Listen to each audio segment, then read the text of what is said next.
মাংসের টুকরো নিজের মতো করে নড়াচড়ার এই ঘটনা পুরোপুরি বাস্তব এবং এটা ইন্টারনেটে খুব দ্রুতই ভাইরাল হয়ে যায়। অনেকে এই ভিডিও দেখে বলেছেন এটা এতটাই ভয়ঙ্কর যে তারা এরপর থেকে নিরামিষভোজী হওয়ার সিদ্ধান্ত নিয়ে নিয়েছেন। কিন্তু আসল জেনে নেই এর আসল কারণ কি, কেন এমন হয়। আসলে খুব তাজা গরুর মাংসের স্নায়ুগুলো লম্বা সময় ধরে সক্রিয় থাকে।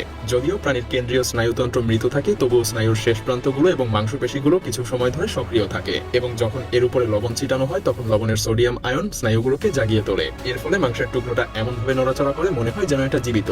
মজার ব্যাপার হলো এটা আসলে একটা ভালো মানের তাজা মাংসের চিহ্ন। তবে এটা দেখে অনেকেরই মনে হতে পারে এটা কোনো নেক্রোম্যান্সি বা ভয়ঙ্কর কোনো রেসিপির অংশ। সত্যি বলতে এই ঘটনা আমাদেরকে দেখিয়ে দেয় প্রকৃতি কতটা অদ্ভুত এবং অবিশ্বাস্য হতে পারে। আর শুধু এটাই না, আজকের ভিডিওতে আমরা আরো এমন কিছু বিস্ময়কর ঘটনা নিয়ে আলোচনা করব যেগুলোর বৈজ্ঞানিক ব্যাখ্যা না করলে আপনি হয়তোবা মনে করতেন এগুলো ভৌতিক কোনো কিছু। তো চলুন শুরু করা যাক। বলুন তো এগুলো কি? এটা মূলত ফ্লোরিডার একটা অভয়ারণ্য। এই অভয়ারণ্যের খালটা শুকিয়ে যাওয়ার কারণে ক্যাটফিশের সাথে দেখা হয় কুমিরের। পানি শুকিয়ে যাওয়ার কারণে এভাবেই তাদেরকে একে অপরের সাথে মিলেমিশে থাকতে হচ্ছে। তবে মজার ব্যাপার হলো এখানে কুমিরগুলোর খাবারের অভাব নেই বললেই চলে।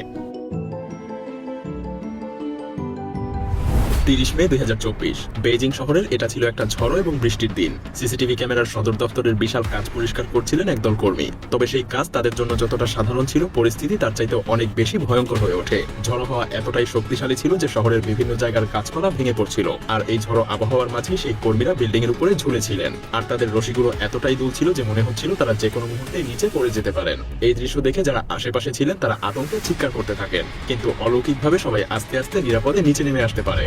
হাই স্পিড ট্রেনের সামনের অংশ রক্তে রঞ্জিত। এটা কি কোনো ভৌতিক সিনেমার দৃশ্য? না, এটা বাস্তব। এটা ঘটে দ্রুত গতিতে ট্রেন চলাচলের সময়। এই ট্রেন এতটাই দ্রুত গতিতে চলে যে রাস্তায় থাকা পাখিরা অনেক সময় এটা এড়িয়ে যেতে পারে না। তারা ট্রেনের সঙ্গে ধাক্কা খায় এবং এর ফলে রক্তের দাগ ট্রেনের গায়ে লেগে থাকে। দুঃখজনক হলেও এই ঘটনা পরিবেশবিদদেরকে গভীরভাবে চিন্তিত করে তুলেছে। সাধারণত বন্য পাখিরাই এই দুর্ঘটনার শিকার হয়। আসলে এই সমস্যা সমাধানের তেমন কোনো উপায়ও নেই। আমাদেরকে অপেক্ষা করতে হবে যতদিন না পাখিরা নিজেরাই শিখে নেয় যে এই রাস্তাগুলো তাদের জন্য নিরাপদ নয়। কল্পনা করুন আপনি একটা গ্যাস স্টেশনে গাড়িতে তেল ভরছেন। সবকিছু স্বাভাবিকই মনে হচ্ছে, কিন্তু হঠাৎ করেই মাটির নিচ থেকে বিশাল একটা ফুয়েল ট্যাঙ্ক উঠে আসতে শুরু করলো। মনে হবে মাটির ভেতর থেকে যেন কোনো দৈত্য উঠে আসছে। এটা আসলে কোনো ভূমিকম্প বা মেঘের গর্জনের কারণে না, এর পেছনে আছে একটা মজাদার বৈজ্ঞানিক কারণ। এই ট্যাঙ্কগুলো সাধারণত মাটির অনেক গভীরে পুঁতে রাখা হয়। সেগুলো এতটাই ভারী হয় যে কখনোই সেটার মাটি থেকে উপরে উঠে আসতে পারে না। কিন্তু বন্যার পানি যখন মাটির নিচের স্তরকে অনেক বাড়িয়ে দেয় তখন পানির চাপ মাটির উপরের স্তরকে সরিয়ে দেয়। এর ফলে মাটির নিচে থাকা সেই বিশাল ট্যাঙ্কটা পানির উপরে ভাসতে শুরু করে। এটা দেখতে যেমন ভয়ঙ্কর তেমনি অবিশ্বাস্য। উত্তপ্ত প্যানে আপনি যখন পানি ঢালবেন তখন সাধারণত সেটা দ্রুত বাষ্পে পরিণত হয়, কিন্তু কিছু ক্ষেত্রে আপনি দেখতে পারবেন পানি বাষ্পে পরিণত না হয়ে তা পৃষ্ঠেই নাচতে শুরু করেছে।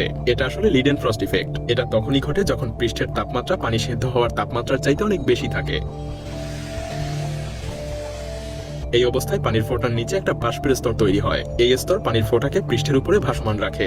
এর ফলে পানি এমন ভাবে নড়ে যেন এটা কোনো নাচের আসরে অংশ নিচ্ছে। এটা একদমই অদ্ভুত এবং ম্যাজিকের মতো মনে হয়। বিজ্ঞান কিভাবে আমাদের চারপাশের ঘটনাগুলোকে ব্যাখ্যা করতে পারে, এটা তার সুন্দর একটা উদাহরণ।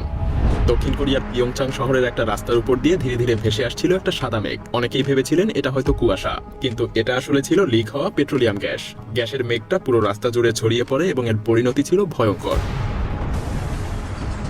পুরো রাস্তা জুড়ে আগুন ছড়িয়ে পড়ে, গাড়ি এবং ভবন জ্বলতে শুরু করে।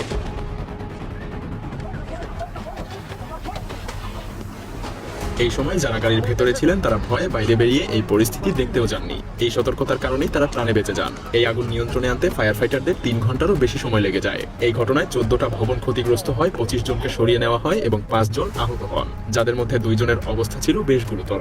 গ্যাস লিক হওয়া একটা সাধারণ ঘটনা হলেও এমন ভয়াবহ পরিণতি বিরল। বিদ্যুৎ উৎপাদনের জন্য ব্যবহৃত টারবাইনের বিশাল ব্লেডে সরাসরি বজ্রপাত আঘাত হানে। এই বজ্রপাতের কারণে ব্লেডটাতে মুহূর্তের মধ্যেই আগুন লেগে যায়। হঠাৎই একটা শহরের আকাশে দেখা যায় কালো রঙের একটা বিশাল ধোঁয়ার রিং। এটা আস্তে আস্তে ভেসে উঠছিল। দেখে যেন মনে হচ্ছিল এটা কোনো দৈত্যের ফু দেয়া ধোঁয়া, কিন্তু এই ঘটনার ব্যাখ্যা পাওয়া গেছে। এটা আসলে চিমনি থেকে বের হওয়া একটা ধোঁয়া ছিল। এই চিমনি থেকে হঠাৎ করে ধোঁয়া নির্গত হওয়ায় সেটা রিং আকৃতিতে রূপ ধারণ করেছিল। যেহেতু সেদিন বাতাস একেবারে স্থির ছিল, তাই ধোঁয়ার রিংটা আকাশে একই জায়গায় ভেসে থাকতে দেখা যায়। একটা ব্যাঙ আর একটা জোনাকির মধ্যে কি সম্পর্ক থাকতে পারে? শুনতে অবাক লাগলেও এটা একেবারেই বাস্তব ঘটনা। হঠাৎ একটা ব্যাঙ একটা জোনাকি পোকাকে দেখে গিলে ফেলে, কিন্তু মজার ব্যাপার হলো জোনাকিটা তখনও জ্বলছিল। ব্যাঙের গলা থেকে আলো বের হচ্ছিল। প্রশ্ন হলো জোনাকিটা কি তখন কোনো সংকেত দিচ্ছিল, নাকি এটা পুরোপুরিভাবে স্বাভাবিক ছিল? তবে আরো একটা মজার বিষয় হলো বেশিরভাগ জোনাকি পোকার দেহে এমন রাসায়নিক থাকে যা বেশিরভাগ শিকারীর জন্য বিষাক্ত হয়ে ওঠে, কিন্তু ব্যাঙটা পরবর্তীতে পুরোপুরি ঠিকঠাকই ছিল। এই নামের এই ভাল্লুক 20 বছর ধরে ছোট একটা খাঁচায় আটকে ছিল। সে এতদিন ধরে ছোট একটা জায়গায় পায়চারি করতে করতে অভ্যস্ত হয়ে গিয়েছিল। যখন তাকে একটা বিশাল অভয়ারণ্যে ছাড়া হয় তখনও সে এই ছোট বৃত্তেই পায়চারি করতে থাকে। মূলত এটা ছিল তার মানসিক আঘাতের প্রভাব, আর তাই কর্মীরা একটা পাথর দিয়ে তার পথ আটকে দেয় যাতে সে এই পায়চারি করা বন্ধ করে। এতে করে ধীরে ধীরে ভাল্লুকটার অভ্যাস পরিবর্তন হতে শুরু করে। আর এই ঘটনাই আমাদেরকে শেখায় বন্যপ্রাণীদেরকে প্রকৃতিতেই রাখা উচিত। তারা প্রকৃতির সন্তান এবং প্রকৃতির মধ্যেই তাদের সুখ। আপনি কি জানেন পারমাণবিক অস্ত্র কিভাবে এক জায়গা থেকে অন্য জায়গায় নিয়ে যাওয়া হয়? আসলে এটা কোনো সিনেমার দৃশ্য না, কোনো বিশাল কনভয় বা সাইরেন না। এসব অস্ত্র সাধারণত ট্রাকেই বহন করা হয়। তবে বাইরে থেকে দেখতে ট্রাকটা সাধারণ মনে হলেও এর ভেতরে স্টিলের পুরো দেয়াল আর অত্যাধুনিক নিরাপত্তা ব্যবস্থা আছে। দুর্ঘটনা ঘটলে ট্রাকের ভেতরে ফোম দিয়ে অস্ত্রকে সুরক্ষিত রাখা হয়।